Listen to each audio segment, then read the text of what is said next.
teniendo en cuenta el contexto de Argentina, ¿por qué ha llegado Milei al poder, en tu opinión? Pues yo creo que eso se lo preguntan muchos argentinos también. O sea, yo a Milei lo sigo hace mucho tiempo, a mí me ha sorprendido y me ha generado vértigo constatar la ignorancia de los juntaletras patrios y sobre todo el sectarismo que ha habido ahí. Se están viendo ataques a Dominen, de todo tipo de mierdas que están yendo contra el tipo. Pero yo, como lo sigo hace años, yo he visto al personaje muchísimos programas de televisión, muchos debates y cuando hizo el discurso famoso en el Foro Económico Mundial, es que no dijo nada nuevo que no haya dicho años atrás. O sea, es el mismo mensaje, ¿no? Por ejemplo, esto que yo he salido en televisión cantidad de veces. Los países que son libres son 12 veces más ricos que los reprimidos y el decil más bajo de la distribución de los países libres vive mejor que el 90% de la población de los países reprimidos. Entonces, claro, esto se lo he oído yo muchísimas veces. Entonces, ¿qué tiene Milei y qué le gustaba con los argentinos, con los pocos argentinos que he podido tratar? Primero, había perfecta conciencia de que era el mejor preparado. O sea, Milei no es un bluff desde un punto de vista intelectual. No. Milei es un muy buen economista, ha leído muchísimo, tiene toda la artillería para desmontar el discurso progre, porque se ha leído a Rothbard, se ha leído a Hayek, se ha leído a Mises, se ha educado aquí en Madrid con Huerta de Soto. Huerta de Soto estaba en la investidura de Milei, Jesús Huerta de Soto. Y cosas sorprendentes como pasan al primer plano miembros de la escuela austríaca como Franz Hermann Hoppe, o sea, que era un tío prácticamente, ¿cómo decirlo? Yo es que tampoco he visto tan cancelado como este tío. Y ahora vuelve a estar otra vez en primer plano. Entonces, yo creo que hay que hacer una apreciación que la mayor parte de la gente no lo sabe. El modelo liberal económico, o sea, no es una cosa. El modelo liberal político es otra cosa. Y entonces, los más austríacos, los más liberales, los más libertarios, etcétera, etcétera, han ido, a medida que han pasado los años, desconfiando del sistema democrático. Y es por eso que han surgido estas corrientes de anarcocapitalistas o lo de Franz Hermann Hoppe, que bueno, está puesta directamente por la monarquía absolutista. Es decir, por la privatización del Estado. Es decir, si tú te lees a Anthony de Hassay o bueno, la cantidad de literatura que está habiendo contra la democracia en los últimos años es bestial. O sea, pero en la literatura americana, ahí hay un tío, ¿cómo se llama? Kaplan, Brian Kaplan, creo que es un autor muy, muy interesante, aunque no es de esta escuela. Y entonces, claro, por eso dice, yo soy anarcocapitalista. ¿Eso qué quiere decir? El tío lo que tiene es, yo desconfío del sistema, desconfío de los políticos en general y de la democracia también. ¿Me explico? Eso es lo que te está diciendo Milei desde un punto de vista político. Desde el punto de vista económico, él lo tiene perfectamente claro. O sea, tiene que meter una rebaja del gasto. No sé si habéis quedado en la cuenta de lo que pasa en Bolivia, con el cierre de los pasos en Argentina. O sea, la gestión de Milei en menos de un mes puede generar una crisis tremenda en Bolivia. ¿Pero por qué? Porque había un tráfico de mercancías subvencionadas por el gobierno argentino que iban a Bolivia y se revendían. Aparte de tráfico de documentación para que los atendieran el sistema sanitario argentino. Es decir, se está hablando de que el milagro boliviano no era tal, eran simplemente artículos de primera necesidad financiados en Argentina que pasaban a Bolivia. O sea, Argentina estaba financiando a Bolivia de una manera brutal, ¿no? Luego, curiosa la reacción que ha tenido Petro, ¿no? Que dice, no, nuestros estudiantes, ahora los estudiantes argentinos no podrán estudiar en Colombia si no pagan, pero si es que ya era así. Ya era así. Entonces, o lo que ha dicho Milei, dice, no, solo va a cobrar aquel funcionario público que vaya a trabajar a su puesto de trabajo. Se acabó el teletrabajo. Y hay 60.000 personas no tienen silla. ¿Me explico? Es decir, el descontrol que hay ahora mismo en Argentina es muy difícil de evaluar con nuestros ojos. El Banco Central de Argentina, o sea, la fábrica de moneda y timbre de Argentina, ha tenido que subcontratar a la Fábrica Nacional de Moneda y Timbre española y a otra, creo que norteamericana, para fabricar los billetes. Es decir, así estaba el temita. ¿Eh? Es decir, fabricando que además con riesgo de impago, porque eso es una cosa que dijo una vez, me acuerdo que dijo Luis en una ocasión, dice, un banco central puede quebrar si no puede ni siquiera pagar la emisión de los billetes. Eso pasó en Zimbabue. Pero es que también allí en Argentina. Entonces, claro, lo que dice Luis del nivel de corrupción, yo recuerdo en los años, no sé si fueron 80, la hiperinflación potente, debió ser finales de los 80, principios de los 90, el presidente del Banco Central, el ministro de Economía y el jefe de la Casa de la Moneda se meten dentro de la Casa de la Moneda y le empiezan a dar a la máquina de hacer billetes y emitir pagarés al portador y empiezan a salir ahí como si no hubiera mañana, se lo imprimen para ellos. El fraude fue tan bestia que tuvo que el gobierno argentino reconocer esa deuda. Es decir, cuando habla Luis de la creatividad, o sea, la creatividad para hacer cosas así es tremenda. Y luego esa creatividad pasa a España. Porque claro, cuando el que llevaba allí creo que era una mujer o llevaba las estadísticas argentinas, no le gustaban a la Cristina, lo cogió, la echó y la cambió y puso a uno para que pusiera las estadísticas que le gustaban al gobierno. Cosa que pasa aquí ahora. O sea, es que no estamos en una situación muy distinta. Entonces, con esto, ¿qué quiero decir? Los países no son dos países solo, sino el entorno y el mangoneo que hay por fuera. Todo el que quiera estudiar la desindustrialización de España, la desestabilización de España durante la época de la transición, pues sabrá de lo que hablo. Milei ha tenido ciertas facilidades para llegar ahí porque ha tenido acceso a medios de comunicación y ha tenido unas elecciones limpias. Eso a mí me hace sospechar, bueno, vamos a ver qué pasa ahí. Por lo demás, yo creo que es un intelectual, es un tío leído. Hay libros, yo tengo libros ahí en mi librería de él, prólogos de otros libros de él. Es decir, no es o sea, no es un político al uso de la panda mediocre que podemos encontrar normalmente. Es un buen economista. Se sabe todos los números y, de hecho, los triunfos le están sorprendiendo incluso a su gabinete. Es decir, ahí tenemos el tema de las LELIC, que son unas letras de liquidez a 28 días emitidas por el Banco Central con un interés de un 133 anual. El objetivo de Milei era sanear el Banco Central para luego poder hacer esa dolarización. Cuidado, que no estamos hablando de una dolarización tipo fiduciaria. Yo creo que lo que quiere Milei es cargarse el curso legal al forzoso, que es otra cosa. Entonces, el objetivo de estas letras de liquidez que lo debían tener los bancos es retener un poco la fuga al dólar y controlar un poco el dinero circulante para que no se disparara la inflación. Bien, Milei en un mes ha conseguido reestructurar la LELIC pagando la mitad de interés. O sea, ya en gastos financieros, cuidado, estamos hablando de que las LELIC son un 10% del PIB.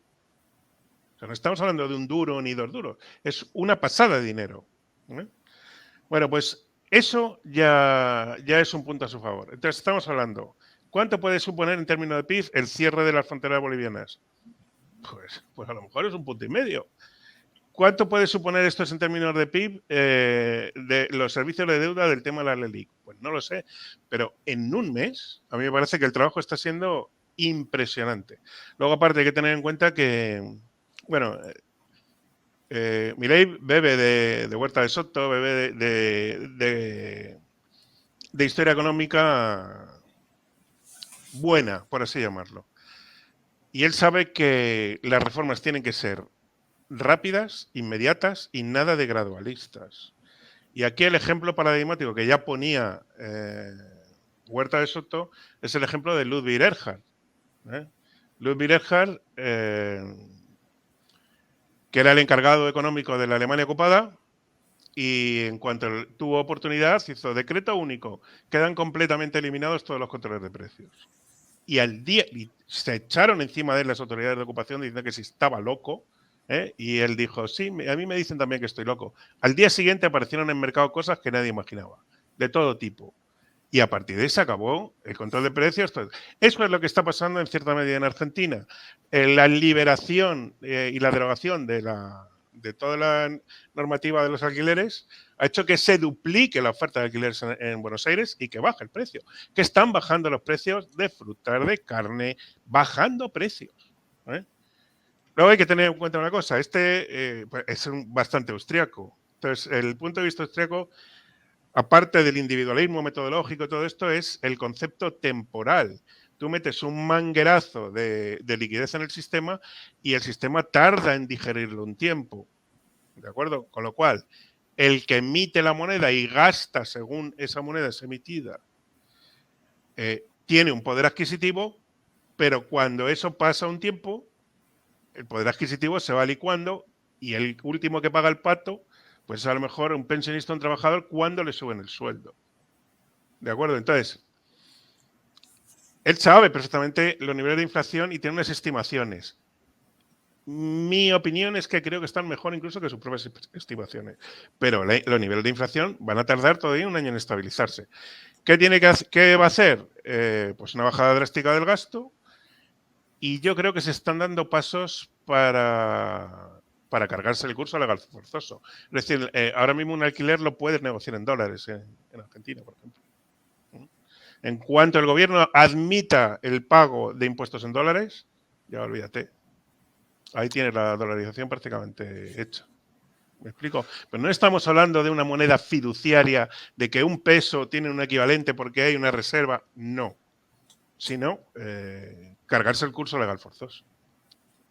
¿Me explico? Entonces, a esto Huerta de Soto decía, eso funciona si hace un coeficiente de caja 100%.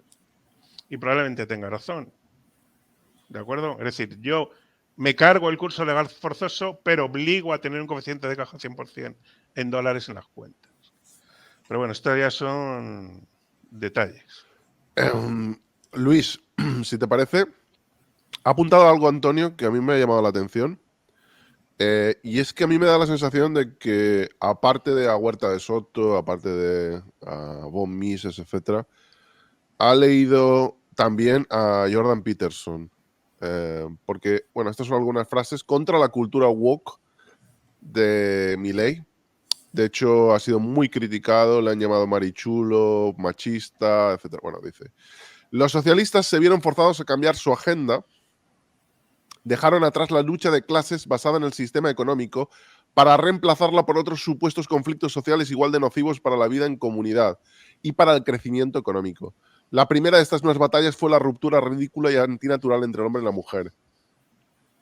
Lo único que devino esta agenda del feminismo radical es en mayor intervención del Estado para entorpecer el crecimiento. Bueno, hay una serie de frases recopiladas contra la cultura woke.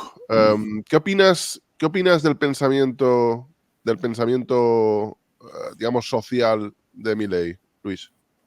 Bueno, es interesante que él antes de las elecciones dijo que no iba a quitar la sanidad pública, ni que la iba a privatizar, ni nada de esto, ¿no? O sea, y ha hecho declaraciones en favor de no perjudicar a los más pobres. Y tiene toda su lógica, porque si tienes un tercio de la población, más de un tercio, que está en un nivel de renta bajísimo, pues, hombre, el primero que tienes que hacer es tomar medidas que no perjudiquen a este colectivo. ¿Me permites interrumpirte, Luis? ¿Cómo?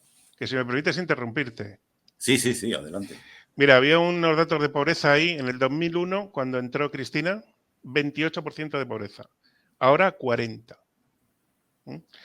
Y un 56% de los niños menores de 14 años están en nivel de pobreza. Ahora mismo en Argentina. Y eso ya lo dijo Milei. Milei dijo, es que ahora mismo retirar fondos de apoyo a todo esto sería un asesinato. No puede hacerlo. Es que se tiende a pensar que que los liberales o libertarios son gente que no tiene política social o que no tiene sentimiento social o valores sociales. No es cierto. No es cierto. Lo que pasa es que el caso argentino es muy peculiar. Entonces, él intenta hacerlo, es lo que hay, economía positiva. Él tiene unos valores de lo que debe ser, de la economía normativa, y esto es lo que se ha encontrado, ¿no? Entonces está intentando atender ese problema. Bueno, hay una peculiaridad que tiene Argentina. Bueno, vamos a ver, la izquierda en Argentina adoptó la ideología woke porque al establishment progre le interesaba buscar fuera apoyos económicos que no consiguió nada, ¿no? O sea, ellos... Entonces, en el progresismo mundial o en el globalismo, pues te obligan a aplicar una agenda. Entonces ellos estaban No, pero aplicando... perdona, Luis, esto se trata de una ideología, bueno, yo no estoy explicando ahora nada que sea un secreto, que se ha extendido a partir de las universidades americanas cercanas al Partido Demócrata. No, no, no, Sí. no. En mi Yo ahí os opinión. niego esto. Vamos a ver. La ideología woke, yo creo que está vigente desde Después de el Club Franco. de Roma. Si es que es lo mismo que el Club de Roma. O sea, vamos a ver. Los Rothschild ya financiaron a los movimientos sufragistas y han seguido financiando estos movimientos feministas cada vez más y más y más. Es decir, la agenda ahora mismo de la izquierda es la agenda del gran capital. O sea, y eso alguien lo dijo por ahí. O sea, la Has izquierda... dicho, ¿eh? perdón, quiero subrayar esa frase. Has dicho que la agenda de la izquierda es la agenda del gran Del capital. gran capital, por supuesto que sí. Ahora explica eso, por favor. Vamos a ver, ¿quién impone la Agenda 2030 y la cultura woke? ¿De dónde sale eso? ¿De dónde emana eso? Emana de David Rockefeller, emana de la Open Society, emana de los grupos de Rothschild, es decir, de las élites norteamericanas, no de las élites capitalistas, no, de la gran banca norteamericana. Y esta frase no es mía, o sea, esto no sé quién lo dijo, que dijo, la izquierda actual es el caniche del gran capital. El caniche del gran capital. Sí, mira, David Rockefeller se jactaba de que iba a cualquier país del mundo y el presidente le recibía sin agenda. ¿Tú crees que Bill Gates, cuando viene aquí a Moncloa, le pone alguna pega y viene avisando? Oye, dame cita. ¿No? Este viene aquí, se planta y le pone el sofá blanco y le pondrá unas olivas y un vinito. ¿Me explico? Sin agenda. Con esto quiero decir, esto ya lo decía Ludwig Erhard, es curioso todo esto. Una de las misiones del Estado es evitar el abuso de posición de dominio. Y de hecho, tanto en Alemania se trocearon industrias químicas y se trocearon grandes grupos industriales para que esos capitalistas no pusieran en riesgo o controlaran el poder político. Eso se ha olvidado completamente. O sea, ahora juntas 5 o 6 grandes capitalistas que son todos de izquierda. O sea, Google, Amazon, el señor Bezos, los de Facebook, tal. Mira cuál es su agenda y a quién financia. Pero ¿cuál es la explicación de eso? ¿Por qué consideras que eso es así? ¿Cuál es la razón de fondo de que la agenda del gran capital sea la de la izquierda, según tú? No es según yo, ¿eh? Bueno, o sea, yo sí que estoy de autores. bueno, Y esto es contrastable. O sea, tú dime cuál es la agenda de... O sea, ¿qué movimientos financian esta gente? Siempre estos los mismos. A ver, ¿cuál es la agenda? Mira, la agenda, y ¿Cuál es eso la te lo va a razón de decir eso? Luis igual que yo, es el socialismo fabiano. ¿eh? El socialismo fabiano que es, vamos a tener todo el mundo el estado del bienestar, todo el mundo va a vivir muy seguros, muy bien, no tendrán nada y será feliz y vamos a mandar nosotros. ¿Y quién manda a nosotros? Pues nosotros somos el gran capital, las grandes familias. ¿Entiendes? Que eso, pero que vamos, y todo eso han financiado siempre la socialdemocracia. Pero es que esto no es de ahora. O sea, esto es de hace muchísimo tiempo. Sí. ¿Mm? Entonces la Es una gente no es gente. consciente de eso, de cómo es posible que en el foro Davos donde están todas las élites tal cual sean los que redacten la agenda que sigue la Ione Belarra. Es que no, Teresa no era comunista y pues oye, sigue la agenda del gran capital. El resto son películas.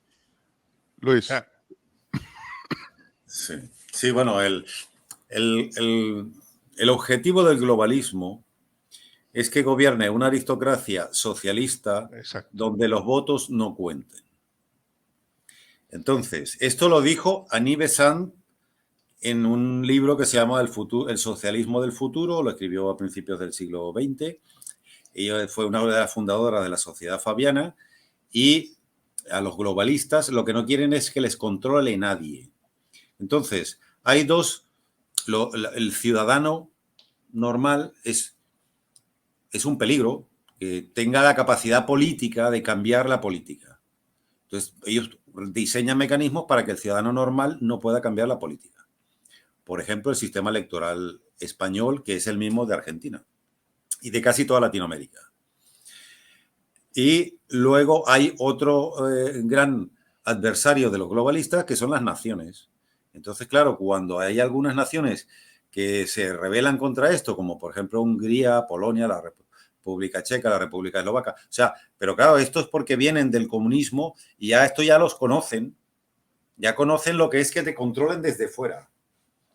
Entonces, claro, en Occidente, digamos, ese modelo todavía está vigente, pero yo creo que va a reventar. De hecho, en la última reunión de Davos ya se veía que había como un cambio de tendencia, ¿no? Que todas las... Sí, Pero Luis, yo... pero vamos a ver, es que la gente se cree que el wokismo y la Agenda 2030 y el globalismo es de hace 2 décadas. Es que no es así. O sea, eso está vigente desde la época de la sociedad fabiana. Sí, Pero sí, es sí, lo sí. mismo. Los recursos son limitados, tenemos que controlar la población mundial, tiene que haber un gobierno mundial. Eso es, pero desde hace un montón de años. Entonces, Una pues forma... dice, ¿el globalismo se va a morir? En mi opinión, lo que pasa es que ya mucha gente empieza a ser consciente de esto. Que antes no lo era tanto. ¿Eh? Porque, claro, te estoy hablando del Club de Roma, ¿no? El petróleo se acabará en el año no sé qué y va a venir una glaciación y tal, cual, tal. Bueno, pues estamos ahora con lo mismo, vamos, prácticamente. O sea, con esto que quiero decir, todo este socialismo o toda esta, ¿cómo se llama? Izquierda caviar, ha bebido de esas fuentes, o sea, de unas agendas diseñadas por el gran capital. Y por unos visionarios, unos señores que van de visionarios, no, el futuro va a ser así y tú te vas a estar en tu casa con unas gafas de realidad virtual y no va a hacer falta que viajes. Yo sí voy a viajar con mi jet privado y voy a irme a Venecia y quiero que ahí no haya tanto turista molestando. Yo sí, pero tú te vas a ir con unas gafas de realidad virtual. ¿Eh? Y si vas, porque a lo mejor no existe porque tus padres no han querido tener hijos. No sé si me explico. ¿No? Entonces, todos esos temas de control de la natalidad, promoción del aborto, feminismo radical, todo eso está financiado por los mismos. Pero lleva siendo así décadas. ¿Eh? Entonces, ¿va a acabar esto? Yo creo que es un tema ideológico que no va a acabar. ¿Que se esté atenuado y que haya países que se rebelen? Sí. ¿Y por qué crees que, como dice Milei, si consideras que está acertado en lo que dice, ha cambiado su política a la izquierda, bueno, sustituyendo la lucha de clases por la lucha por derechos sociales de cuarta ola? ¿Por qué crees que ha ocurrido eso? Bueno, ahí hay teorías, pero lo que se está comentando, la esencia de la izquierda pues es la dialéctica hegeliana. Entonces, donde ellos se mueven bien, es una situación de enfrentamiento de unos contra otros. Entonces, pues se intenta agregar una serie de, en teoría, afligidos y oprimidos, que puede ser la mujer, o puede ser la homosexual, o puede ser tal, y a partir de ahí, pues montan una dialéctica. Y yo no creo que haya más historia en ese sentido. Siguen manejando la dialéctica antigua, los ricos, los pobres, los oprimidos, la plusvalía, todavía siguen esas historias. Y lo que sigue generalmente la izquierda es sembrando, a mí me resulta muy curioso, sembrando la ignorancia, vamos. Me resultó muy curioso que hace pocos años salió un libro que Economía para niños, ¿no? Y que decían, bueno, pues un niño pues a lo mejor puede hacer un trabajo cortando césped y luego lo cobra, lo puede invertir, tal. Bueno, como toda la izquierda se horrorizó de que a alguien se le ocurriera explicar la economía a un niño. Eso da un poco la medida. O sea, mira, a mí me gusta mucho este Bryan Caplan. Yo creo que el libro ya se ha agotado. Se llama El mito del votante racional. El mito del votante racional dice, hay decisiones racionales que generalmente son económicas y hay decisiones irracionales que son generalmente ideológicas. ¿Cómo razona el político? El político razona siempre de un modo racional, porque en buena medida el resultado de sus acciones es económico para él. O sea que el político es racional, pero intenta generar una respuesta irracional en su electorado. ¿De acuerdo? Entonces, ¿qué manera tienes tú de despertar una respuesta irracional al electorado? En base a emociones, en base a victimismo. Pues ese es el caldo de cultivo de la izquierda generalmente. La derecha también, porque hay el patriotismo y tal cual, tiene otros mecanismos. Pero en la izquierda es prácticamente sistemático eso. Luis. Sí, bueno, es que al final realmente no se resuelven los problemas de los ciudadanos, ¿no? Porque ellos van a resolver los problemas de los políticos. Claro. Y el ciudadano no tiene ningún mecanismo de que la política, porque eso es lo que querían los fabianos, ¿eh? Los votos no cuenten, o sea, que la gente no cuente, porque si no el socialismo que ellos tienen en su cabeza no se puede llevar a cabo. Y como ellos son los elegidos del mundo, no sé por qué, por los dioses o no sé por quién, para gobernarnos, y entonces nosotros tenemos que hacer lo que ellos digan. Y, bueno, y países donde la servidumbre voluntaria es muy potente, como en los países nórdicos, en España, en Alemania, en Japón, esto es letal. Hacen con esos países lo que les da la gana. Y luego, bueno, a veces surgen luchas dentro del establishment. Y a mí lo que me da miedo de Milei es que a lo mejor lo han querido, le han permitido ganar, digamos, para que se la pegue. Y entonces desprestigiar a todo el tema que tiene que ver con la libertad del individuo. La libertad política, de hecho, es una cosa que es el primer, digamos, el primero que se llama a sí mismo austríaco, que quiere cambiar el sistema electoral. Porque él sabe que no hay otra solución que es, el sistema electoral no te lo puedes quitar de encima. Entonces quiere poner el sistema electoral estadounidense, que es el mismo de Gran Bretaña y de otros sitios. Y, bueno, por eso lo tiene que aprobar el Congreso. Yo no veo al Congreso suicidándose. A la partitocracia argentina no la veo suicidándose. Por mucha emergencia que hay, porque tiene como 600 y pico medidas que hay que tomar de urgencia, que ha pedido que se aprueben de urgencia y todo esto. Y solamente un decreto tiene 300 y pico artículos. O sea, que él ya venía con un plan hecho. Sí, y había hecho anteriormente, porque claro, es que está el galimatías normativo que tienen y de instrumentos de financiamiento y de subsidios, y es tan complicado que, bueno, claro, tenía que venir un complicado y tan viciado. Tú sabes, los subsidios de desempleo allí los dan los sindicatos. O sea, el que concede un subsidio es un sindicato, no es el Estado. Con lo cual, claro, el poder de los sindicatos es brutal. Claro, es que... ¿Me explico? Son sistemas que es una locura. Vamos. Sí, porque además obligas al trabajador a sindicalizarse. Porque si en caso de que pierda el trabajo, claro, si no tiene un sindicato para que cobre yo mi seguro de paro, pues imagínate, ¿no? Entonces... Mira, yo aquí, yo estoy un poco con los austriacos, ¿eh? Yo en el sistema democrático creo bastante poco ya. Y hay dos individuos, solo a uno lo he visto citado por un político que fue Antonio García Trevijano, que es Condorcet, que habla de la paradoja de Condorcet. El único que lee sobre Condorcet en un libro de teoría política es a Trevijano.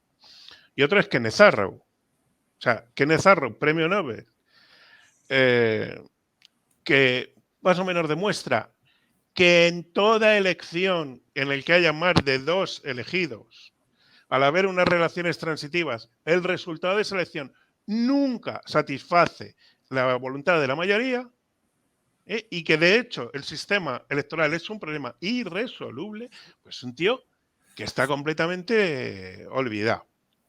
¿Me explico? Entonces, ¿qué es lo que ocurre? ¿Qué es la democracia? O sea, es que ahí está el tema. ¿Qué es la democracia? ¿Qué es la democracia? Un libro así de gordo. Porque lo sabe por ahí, no hay uno de Norberto Bobbio, creo que es la democracia, un tocho que no vea. Si ya hay un tocho así, te lo tiene que explicar. Mira, te voy a decir lo que es la democracia. La democracia es un sistema perfecto de legitimar a una casta política para que nos lleve a unos niveles de endeudamiento y una presión fiscal desconocidos en la historia. No es un sistema de legitimación, pero no es un sistema óptimo de gestión ni de lejos. Y esto es lo que trata el libro de Franz Hermann Hoppe, o sea, Monarquía, Democracia y Orden Natural. Pues, creo que el título original era Democracia, el Dios que no llegó a triunfar o algo así. Aquí se tradujo en España como Monarquía, Democracia y Orden Natural. Y claro, los niveles de endeudamiento que estamos teniendo ahora son niveles de guerra mundial. O sea, esto al final acabará petando por eso, con esos niveles de endeudamiento y unas economías adictas a la deuda. Y los niveles de presión fiscal son salvajes. O sea, a mí el que me habla de capitalismo en España con una presión fiscal de un 45 o un 50%, presiones fiscales del 50 al 55% en Europa. Pero, ¿qué es esto? O sea, aquí no hay quien se mueva, vamos. Y de hecho, desplome en Europa de la innovación. Bueno, es un auténtico desastre. En Europa hay una gran tecnológica que es SAP, no hay otra más. Está SAP y ASML. ASML, sí, y Infineon, pero ASML es bastante más pequeña que SAP. Sí, SAP, sí. Sí, bueno, lo que pasa es que lo que tenemos en Europa no es democracia, ¿eh? Porque esas tiene que tener dos. ¿Lo que tenemos en Europa no es democracia, Luis? No, tiene que cumplir dos requisitos. Uno, que haya división de poderes en origen. Cosa que es imposible, que ya lo dice Anthony de Hassay, y yo te digo que y es que es imposible. La división de poderes en origen, ¿cómo lo haces? O sea, siempre va a haber un tío que se lo va a poder saltar. Siempre. O sea, la división de poderes es algo muy complicado, sobre todo la independencia del Poder Judicial. Y en una democracia parlamentaria como la nuestra, ya entre el Ejecutivo y el Legislativo ya no hay independencia ni de coña. O sea, bueno, es que el parlamentarismo no es democracia, es parlamentarismo. Y luego el segundo requisito es que el sistema electoral sea representativo del votante. Mira, aquí no lo es tampoco porque son listas de partido. Hay un libro muy bonito que se llama España en las urnas. Y ahí te cuento, por ejemplo, como en los principios de los sistemas liberales españoles, uno decía, yo tomo partido por, pero no existía el partido político. Yo tomo partido, vale. O este es del partido de tal. Pero en el momento en que estaba electo ese diputado, ya estaba mal visto ser de un partido, porque él representaba a sus electores. Bien, esto no pasa ni en Francia ya. Es que esto no pasa ni en Francia ya. Sí. O sea, eso de que esté mal visto que un señor se le asigne a un partido político. Pero si estamos hablando ya de jueces conservadores y jueces progresistas. O sea, que es la aberración más grande que puede haber. Entonces, por eso digo, el problema que tenemos es que se legitima una casta o a una clase cerrada, en la cual se cumplen pues todas las leyes de la teoría política más elemental. La ley de hierro de las oligarquías y aquello que decía Gaetano Mosca, le dice Gaetano Mosca y lo decía también Franz Oppenheimer. El esfuerzo de toda persona que llega a un cargo de responsabilidad es que su cargo sea hereditario. Que tenemos a Calviño, hija de Calviño, al otro de no sé qué, o al que va colocando a sus amantes como puede. O sea, y al final tenemos ahí todo el tema. O sea, las dos leyes políticas más vigentes son la ley de hierro de las oligarquías y esta otra que te digo yo, que voy a colocar a mis retoños. Es lo que hay. Entonces, tú dices, ¿cómo se arregla esto? Pues si la legitimidad la gente entiende que es vía voto, pues mal lo llevamos. Me explico. En primer lugar, porque es la paradoja de Condorcet.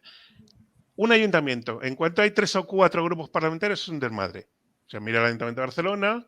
O sea, ¿por qué te tienes izquierda, derecha, nacionalista, no nacionalista? Ya tienes ahí 2 cosas cruzadas. Se te monta ahí un pastel que no hay manera de organizar todo ello. Y la ciudad para abajo y está en una trampa de la cual es muy difícil salir. ¿De acuerdo? Entonces, cuando hay representaciones cruzadas, el problema que es la paradoja de Condorcet y el principio de imposibilidad de Arrow está funcionando a pleno rendimiento. Entonces, por eso digo, y esto lo enlazo con el tema de Milei. Milei se autocalifica de anarco tal y muchos miembros de la escuela de austeridad que igual, porque tienen perfecta conciencia de este problema. O sea, el Estado es algo intrínsecamente perverso, sea cual sea su manera. Entonces, si hay un Estado monárquico en el cual hay que convocar unas cortes, que son unas cortes no democráticamente elegidas, son unas cortes de oligarquías, y que dicen, voy a subir los impuestos del 10 al 12%, y se lían a pedradas con el rey, como ha pasado a Carlos V, a pedradas, lo sacan de allí. Claro, tú tienes unos elementos de control de ese poder político. Pero ahora, ¿qué elementos de control hay? Decreto ley, viva la Pepa, endeudamiento, zumba. Si España no estuviera en el euro, aquí estábamos igual que Argentina, con una hiperinflación de caballo. O sea, eso yo lo tengo claro. Pero igual, ¿eh? Luis. Sí, bueno, el gran dilema de Milei vuelve a ser lo mismo, ¿no? O sea, es el conflicto entre la economía normativa y la positiva. O sea, lo que en el español de toda la vida ha sido una cosa es predicar y otra dar trigo. ¿Tú crees que un anarcocapitalista o un economista austriaco en Argentina puede acabar, entre comillas, triunfando? ¿O crees que va a ser echado a gorrazos del país? Es que, vamos a ver, yo personalmente no creo en las escuelas, ¿eh? En las escuelas de economía. Yo creo que una ciencia no debería tener escuelas, pero las hay. Y negarlo es absurdo. Entonces, no soy partidario de las escuelas, la escuela austríaca la conozco, que por supuesto, y los keynesianos y tal. Y en Chile, por ejemplo, cuando fue la escuela de Chicago, los Chicago Boys a Chile, pues aquello iba camino del desastre y tuvo que venir los economistas de la Universidad Católica de Chile a arreglar aquello, ¿no? Entonces, en este caso, el gabinete de Milei, pues tiene muchos partitócratas, por ejemplo, el mismo Caputo, el ministro de Economía, pues ya lo fue con otro. Y hay gente que es de los peronistas y de la gente de Macri en el gabinete. Yo no sé cómo se van a poner de acuerdo. Bueno, se supone que pero yo no he visto a Milei diciendo que va a unificar el tipo de cambio, por ejemplo, porque ese dato que te he dado yo es el cambio oficial. Pero luego hay un cambio paralelo que es más alto. Entonces, eso, España tuvo en su momento ese dilema. Y cuando se hizo el ajuste de los tecnócratas, pero el verdadero problema de Milei es que él él tiene que desarrollar Argentina y tiene que liberalizar la iniciativa privada. Y está en eso, ¿eh? Está en eso. Pero eso, al final, va a necesitar más, porque es un país que tiene un potencial que está muy lejos del potencial, pero porque ellos por sí solos no lo van a conseguir. Y el problema endémico que tiene de la balanza de pagos, pues lo volverá a tener. Él necesita, por ejemplo, parte de las importaciones de petróleo se podrían hacer allí. Pero claro, después de que te has portado como un cuatrero con Repsol, que bueno, la diferencia entre un pirata que te entra en el barco y te lo roba, entonces, ¿qué ocurre? La inversión extranjera no va allí. Y ellos necesitan la inversión extranjera, porque el problema no es Repsol. Tú le puedes dar una bofetada a un español, pero es que esta empresa, aunque está la sede en España, los propietarios de Repsol son inversores de todo el mundo. Y entonces los inversores dicen, pues yo a Argentina no voy. Pero no por Repsol, sino por lo que le haces tú a las empresas allí, ¿no? Y el que dice el petróleo, pues dice pues componentes para, yo qué sé, materias primas para coche eléctrico y mil cosas, ¿no? Por ejemplo, ellos tienen ahí una riqueza pesquera inmensa y cada año detienen como 200 barcos chinos y vete tú a saber los que no detienen.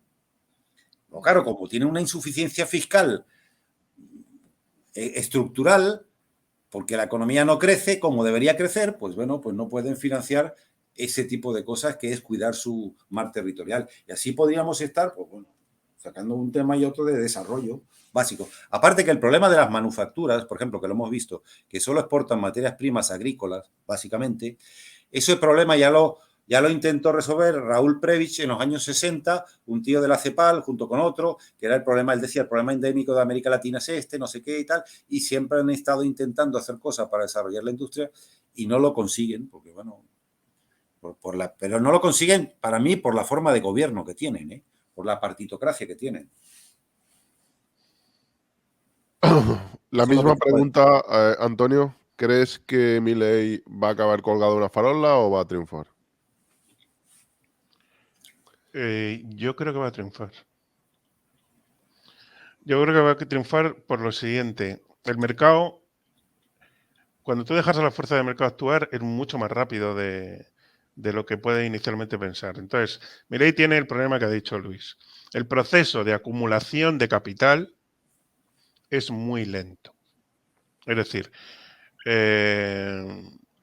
y muy traumático. O sea, cuando hay una fábrica que produce coches, cuando hay una acería, tal, es un proceso muy traumático y lento.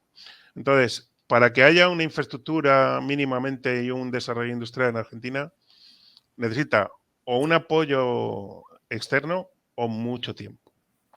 El tiempo no lo tiene. ¿Puede encontrar ese apoyo externo de inversión externa? Puede ser. Pero hay una tradición, o sea, ¿qué es la inflación? La inflación es destrucción de ahorro. O sea, ya ese, por ejemplo, el caso de Salvador Allende, lo que hizo para cargarse a las clases medias es forzar a una inflación. Te lías a imprimir billete, destruyes a la clase media y la conviertes a todos en clase baja. Eso lo hizo Allende. Y le salió magnífico. En Argentina llevan destruyendo ese ahorro desde hace un montón de tiempo. ¿Tú vas a hacer ahora cambiar a una población en términos de que el ahorro, en plan como una, ¿cómo decirlo? Como un país calvinista, ¿no? El caso más claro sería Holanda, ¿no? Gente austera que genera ahorro, tal, porque el capitalismo no es consumo. El capitalismo es ahorro e inversión. Y sobre todo, este es muy próximo a los austríacos y sabe que el buen crecimiento se produce con inversión basada en ahorro real, no en artificios monetarios. Inversión basada en ahorro real. Entonces, usted lo sabe. Y igual que buena parte de las cosas que he dicho antes, que no te he comentado, del tema de la moral y todo eso, ahí bebe de Hayek, del libro suyo ese de, ¿cómo se llama? La fatal arrogancia, que me parece una maravilla de libro. Y bebe mucho de ahí, ¿no? Y lo de la justicia social, decir que la justicia social ni es justicia, ni es social, ni es nada de nada. Cosa que ha salido luego un conocido político español y se horrorizaba de eso. Pero claro, ese conocido politólogo ni siquiera se había leído Camino de Servidumbre, ni sabía todos los ataques que hay en relación a que es el ABC, vamos, de Hayek. Entonces, respuesta. Yo creo que le puede salir bien. El problema que pueda tener Milei es que lo desestabilicen desde fuera. Ya sé que será quien sea. O sea, muchos países latinoamericanos, ni el primero ni el segundo, lo han desestabilizado de fuera en cuanto ha empezado a asomar la cabecita. Entonces, ¿qué es lo que tiene Milei de bueno? Que tiene un apoyo próximo al 70%. Eso es lo bueno. Entonces, por eso está diciendo que quieren venir contra mí y que se atrevan. O sea, Milei, yo creo que es. Muchos argentinos tienen la percepción de que es el primer tío serio que ha caído ahí en décadas. Y yo creo que ahora mismo Milei tiene un arrastre popular muy potente. Entonces, eso es el liderazgo que tiene, le va a permitir hacer esas reformas. Lo que tiene que hacer al final, ¿qué es? Pasar a déficit cero, déficit primario cero, quitarte las regulaciones de en medio, dejar que la economía fluya. Por ejemplo, ya ha hecho lo de cielos abiertos. O sea, ya puede haber compañías aéreas por todo el territorio, lo que quieran, que eso va a dinamizar mucho la economía interior. se está empezando a quitar mucho dinero de gasto en salario. Bueno, empezó a decir salarios mínimos vitales, ayuda a la indigencia y tal y cual. Resulta que no sé cuántos se habían ido de vacaciones en yate, los otros se habían ido a Europa de vacaciones. O sea, está empezando a encontrar unos pufos bestiales que está el tío saneando y más que se va a encontrar. Entonces, yo creo que va por el buen camino, ¿eh?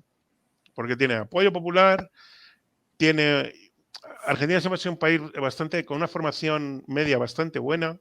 Yo creo que se ha deteriorado mucho en los últimos años, pero el argentino sigue siendo un tío que tiene un nivel de formación bastante más alto que en los países del entorno. Eso es bueno y hay mucho inversor internacional que está empezando ya a reparar en Argentina. Si consigue atraer inversión, si consigue generar ahorro autóctono y si corta el gasto, yo creo que puede tener éxito. Luis, una pregunta. Teniendo en cuenta el entorno español, con el gobierno de PSOE más Sumar y la oposición de Podemos, porque ha salido del gobierno, básicamente, no le han dejado, Vox y PP, ¿podría, en tu opinión, llegar un Milei a España o no? No. Luis. No, la partitocracia aquí todavía es muy fuerte. O sea, allí han llegado por extrema necesidad, ¿no? Pero la partitocracia en España es muy fuerte. De hecho, ahora están en un proceso de derribo de Podemos y de Vox. Está muy controlado. Seguramente me habréis oído decirlo varias veces en anteriores ocasiones, ¿no? Yo sigo la teoría generacional. Y el orden español está muy controlado por un establishment. Y ese establishment, pues está, mira, lo que han hecho. Ya se han cargado Podemos, ahora se están cargando a Vox y van a volver al bipartidismo. Entonces, del PP no va a aparecer ningún Milei. Y del PSOE tampoco, porque Milei es enemigo del progresismo. El progresismo no tiene nada que ver con el progreso. Es con ir progresivamente a eso que decía Nivesán de una aristocracia socialista que gobierna el mundo. Entonces,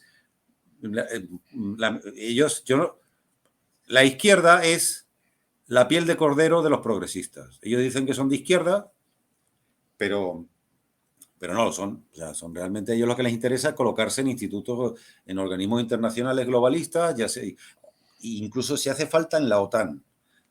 Pero los intereses de España les importa un pepino. Entonces, por la izquierda no va a salir nada decente y por la derecha tampoco. Entonces, yo creo que tendría que haber un deterioro más fuerte de la situación española. Y con el apoyo de Europa que tienen, pues claro. Y como ellos hacen lo que le dicen los europeos, pues siguen consiguiendo apoyo. Antonio, teniendo en cuenta el entorno político español, misma pregunta. ¿Crees que podría llegar un Milei a España? Buena pregunta. Vamos a ver, yo creo que el grado de deterioro es alto. Y si surge alguna persona con una capacidad de liderazgo potente, sí puede pasar algo así. Ahora bien, lo que dice Luis, yo lo suscribo prácticamente al 100%. Es decir, estamos en un país en que se ha fomentado mucho ser un país acomplejado de su pasado, acomplejado en general de todo. Se ha intentado o se ha conseguido despreciar el trabajo de las generaciones anteriores. Se está destruyendo capital. O sea, cuando se vuela una central térmica, eso es un drama desde un punto de vista económico, ¿eh? O sea, que la gente tiene que ser consciente de que construir algo cuesta mucho y es muy traumático para una sociedad. No se puede destruir alegremente así, ¿eh? Entonces, todo eso viene derivado de tal. Y luego, España es un país que está en manos yo creo que de élites extranjeras de hace muchísimo tiempo. Entonces, se viene aquí Scholz porque las deportaciones que no le gustan de inmigrantes que no le gustan a los humanos lo van a traer aquí. Pero eso sigue siendo así desde hace un montón de tiempo. O sea, Billy Brandt y el Partido Socialista han estado en una relación muy estrecha desde hace mucho tiempo. Y pues España ha sido un país, es todavía un país satélite. Entonces tú dices, ¿puede salir aquí un líder qué tal? La probabilidad es muy baja. O sea, que salga un... Y luego, ten en cuenta que pues todas estas tendencias de partidos más los llaman de ultraderecha, yo no lo llamaría así, que defienden el sector primario, defienden la agricultura, defienden la Europa de las naciones, todos estos están empezando en Europa a reputar y se me va aquí, ¿no? O sea, parece que España es diferente de nuevo. Entonces, yo lo veo difícil, pero la situación está fastidiada y cuando está fastidiada, si surge un liderazgo claro, la gente le va a seguir. Pero ¿qué probabilidad hay de que eso suceda? Muy baja. Yo creo que muy baja. Luis, ¿y tú cómo explicas que al final, con la enorme crisis que vivió España, los proyectos que querían sustituir a la partitocracia actual no funcionaron? Ni funcionó Ciudadanos, ni funcionó Podemos, y yo creo que Vox, en otro orden ideológico, va a acabar pinchando también. ¿Por qué han fracasado contra el Partido Popular y el Partido Socialista? Bueno, es que realmente la partitocracia lo único que puede hacer con ella es tirarla abajo, toda, completa. Y la única sustituto que tiene es o vas para atrás, porque una partitocracia es una oligarquía de partidos. Y tienes dos alternativas, o una dictadura o una democracia. Y entonces ningún partido que haya querido cambiar España propone, bueno, una dictadura por supuesto que no. Y aunque en el fondo estamos en la dictadura de los partidos, pero bueno. Y una democracia no lo defiende nadie. Yo me acuerdo que Trevijano siempre me decía, pero bueno, ¿por qué insistes tanto en reformar el sistema electoral? Y si tú sabes que no lo van a hacer, porque si tú quieres empezar a destruir la partitocracia, lo que tienes es que tener un sistema electoral representativo, no un sistema electoral donde son los partidos los que deciden quién es diputado, que es muy distinto. Entonces, claro, él sabía que no, que eso solo cae por derribo propio. O sea, no hay forma. Los partidos que han intentado, no hay ningún, ninguno ha intentado quitar la partitocracia. Lo que han intentado es quitar al competidor y salvar, por ejemplo, Vox quiere salvar el régimen del 78, que está muerto y está destruyendo España. Entonces, claro, cuando tú quieres salvar un régimen disfuncional, pues al final te va a devorar, que es lo que ha pasado, lo que está pasando. Entonces no lo van a conseguir, ¿no? Hay que echarlo abajo. Cambiar el sistema electoral es lo primero. Bueno, si os parece, vamos a tomar algunas de las preguntas de los oyentes, porque hay muchas, tomaremos solo algunas. Y nada, os animo a plantear más en el chat. Bueno, vamos con la primera. Os recuerdo que estamos con los economistas Luis Riestra y Antonio Espín. Una pregunta que creo que está... a ver, un segundo. La tengo aquí. Vale. Pregunta, ¿España con esta línea política económica mantenida en esta década puede convertirse en Argentina? Es que yo creo que ya lo es. O sea, las diferencias con Argentina son anecdóticas. Lo único que nos salvaría de una situación económica como Argentina es el euro. Pero estamos niveles de deuda descontrolados, redes clienterales a punta de pala, una casta política brutal y, o sea, noticia de hace poco, han surgido 300.000 funcionarios de por ahí que no estaban contabilizados como tales. Es que estamos ya 3 millones de funcionarios, o sea, si sumamos pensionistas más funcionarios, son muchos más que trabajadores cotizando. O sea, es que ya estamos ahí. O sea, no creo que la diferencia. Y además, todo esto, Argentina es muy curioso porque a mí siempre me ha llamado la atención, siempre he leído la prensa argentina. Y todo esto de echar la culpa de la inflación al tendero, al intermediario, al no sé quién, no esto, tal, igual. O sea, yo es que creo que Argentina ha hecho escuela y aquí han aprendido bien. De hecho, aquí tenemos a Irene Montero. ¿Cómo le parece un modelo a Argentina? Le pareció la Argentina kirchnerista le parece un auténtico modelo de éxito. ¿Por qué consideráis que y ha sido muy, muy repetidas veces algo que se ha visto, que Podemos se ha fijado en Argentina, Podemos o incluso algunos de los dirigentes de Sumar, porque es un modelo para ellos. Por la clau. Ten en cuenta que la clau es un referente. O sea, buena parte del wokismo es de la clau. Entonces, yo creo que van por ahí los tiros. Y luego, aparte, tú ves, o sea, Argentina en muchas cosas de estas de izquierda ha sido un laboratorio muy bueno. Pero sobre todo yo creo que ahí tienen al intelectual a la clau que pues, es un referente para el monedero, para todos estos. Luis, ¿puede acabar España como Argentina? Bueno, es que realmente nosotros estamos monetizando el déficit vía Banco Central Europeo. Entonces, claro, lo que pasa es que Argentina no tiene un sector exterior como tiene Europa. Y entonces eso le ha llevado a la hiperinflación. Pero si nosotros no estuviéramos en el euro, estaríamos como ellos, parecido. Además, ellos tienen una ventaja, porque ellos tienen materias primas industriales, que nosotros no tenemos nada. Uno de los países más pobres de materias primas industriales es España. Y luego tienen unos ríos navegables fantásticos. Entonces, esas son dos cosas que favorecen la acumulación de capital. En Europa, los países que tienen mejor estas dos características son Alemania, Holanda, Reino Unido, Bélgica y Francia. Que es la cuna del capitalismo. Es la cuna, exactamente. En cambio, nosotros no tenemos eso. Al contrario, estamos derribando presas, demoliendo centrales térmicas, están destruyendo. Esto es un plan de destrucción de la capacidad de acumulación de capital de España, que es una locura.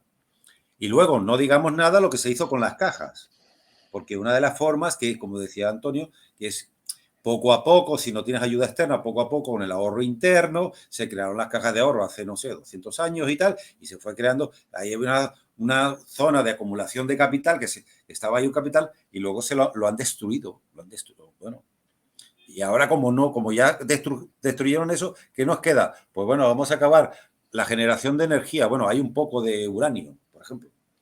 Pues nada, y la aquí agricultura. Y ahora van a por la agricultura. Exacto. Bueno, una parte de la inflación que tenemos es por las políticas agrícolas woke. Es así. La inflación de alimentos española en parte es debida a esto. Porque tú ves los precios internacionales del trigo y esta cosa ya se han normalizado, como estaban antes de la... Lo que está pasando aquí es muy, muy fuerte. O sea, si la gente yo creo que tuviera conciencia de esto, porque es que es una destrucción, es una tierra quemada desde hace un montón de tiempo, pero hace mucho tiempo. O sea, aquí la primera salvajada que se produjo fue la desindustrialización de los 80 y ahora vamos a por una segunda. O sea, es que a mí me hace gracia. En defensa de lo público, construcciones aeronáuticas regalada. Endesa ahora es pública, pero italiana. Eso es el señor Zapatero. Volando térmica, volando nucleares, volando presas y destruyendo la industria, o sea, sobre todo el sector primario. Me parece suicida todo esto. Y esto yo creo que no lo hacen porque sí. No sé si era el Ancho Bastos, que a mí me gusta mucho, es lo que dice, ¿tú crees realmente que no saben lo que hacen? ¿O saben lo que hacen y lo hacen porque saben lo que hacen? Yo es que creo que saben lo que hacen. Sí, sí, No es como porque dice, vamos a subir el salario mínimo y lo subimos y lo subimos. Y dice, pero tú dices, ¿están locos? ¿Y están locos? Pues, o saben lo que hacen. Yo creo que saben lo que hacen.